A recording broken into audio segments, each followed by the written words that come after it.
Obviously the first study tip that anyone will offer you is study cards, which is the best way if you're a visual learner. And usually you would write in the colour that you usually write with in the test, but just for examples, I just got the first colours I could find in my pencil case. But you just write on one side the word, and then on the other side write the definition, so that you can just read it and check it, and you just go through it as you learn.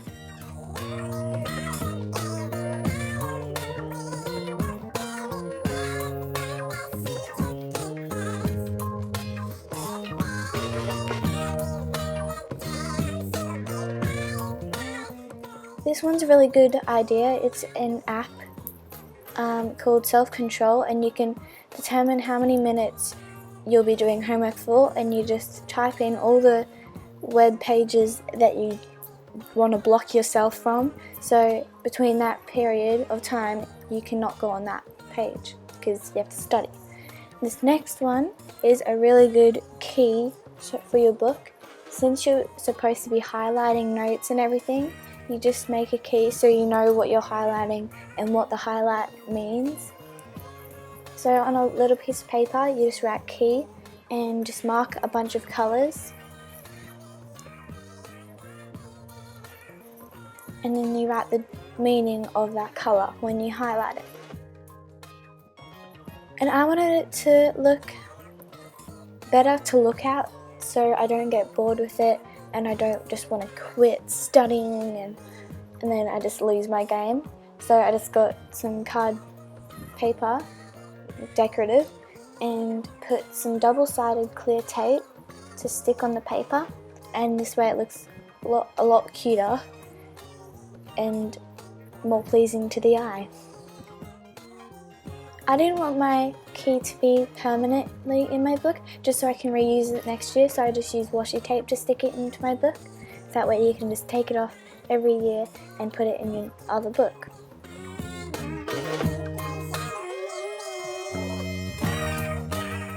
And now once you've highlighted something and like later on when you're studying you don't know what it means, you can refer back to your key and that's your homework.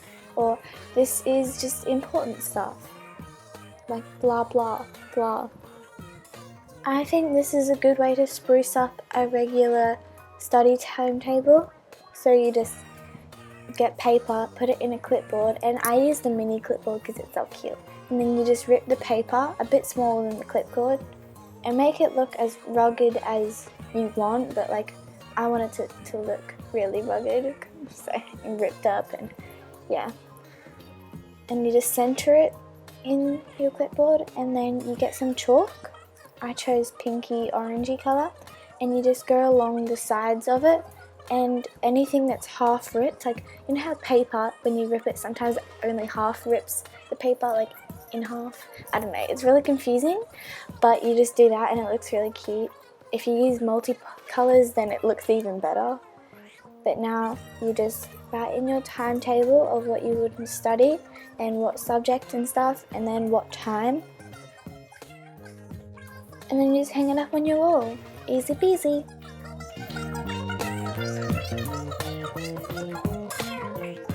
This next one you'll just need a blank piece of paper and a ruler and a pencil or a Sharpie or just a marker or a pen of some sort, and you just draw a triangle as even as possible.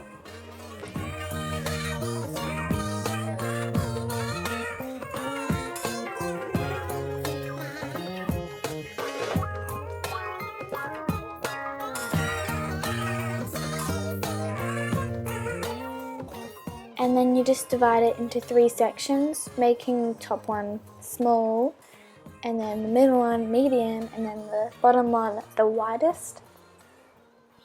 Now it seems to look like the food pyramid. Well, this is kind of the point, except it's for studying. So it's a different approach, but it still looks pretty much the same. So it's a priority pyramid kind of thing, like what you need to do. Like you just need to prioritize things, so you put it in a table, but this way it looks cool. And it reminds you of food, which is a good thing sometimes. So you just write a title for the bottom one, important, the middle one, can do, and then the top one, try not to do as much. So in the bottom one you'll put like your homework on and the things you need to study and like feeding your dog and all this stuff. And then the middle one, if your teacher asks you to do like a title page, that's not really top priority, but you can do it. And then the top one, just say phone, like Instagram and everything else. This next tip is to summarize literally everything. Even if your teacher doesn't ask you to, it's good just to do this so you can see in sentence form or in dot point form, whatever you like the most, what you need to know. So you just get your regular stuff and just highlight the main points and just write that out in a better way. And then you can highlight that even smaller and do it again if you want. But once is enough for me.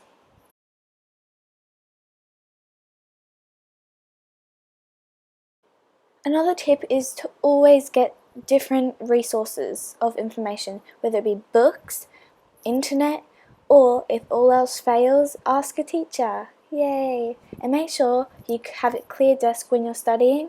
And also, if you're like me, you're a visual learner and you see colour better, just use colour sticky notes.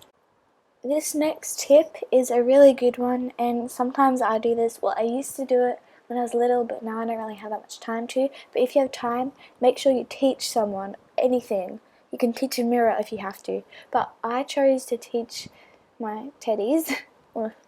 But if your friends are not helping you and they're getting up to mischief and they're throwing things and they're not paying attention, then the easiest thing to do is just punish them.